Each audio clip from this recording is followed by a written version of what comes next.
今日嘅材料包括雞扒2塊啦，醃料就有蜜糖、芥辣同埋鹽，仲有橙皮同埋檸檬皮啦。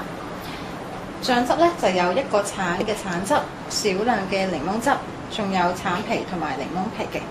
咁而切好咗嘅橙咧就愛嚟拌碟用嘅。咁我哋而家咧就開始醃2塊雞扒啦。首先咧就放蜜糖啦，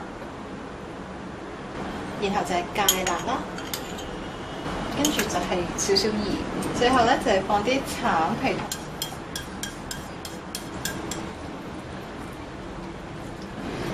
咁樣咧，我哋嘅雞醃完30分鐘之後咧，就可以攞去焗啦。雞皮就向面啦。咁呢一個係一個多士爐嚟。咁我哋就焗佢5分鐘。好啦，焗完5分鐘之後咧，我哋就將佢攞翻出嚟啦，然後反轉佢，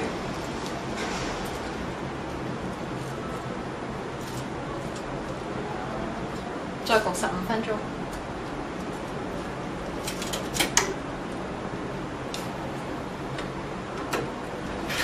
焗完15分鐘之後咧，我哋就將頭先準備嘅醬汁，包括橙汁啦、檸檬汁、橙皮、檸檬皮同埋蜜糖，就倒喺個雞上邊，然後咧就再焗多10分鐘。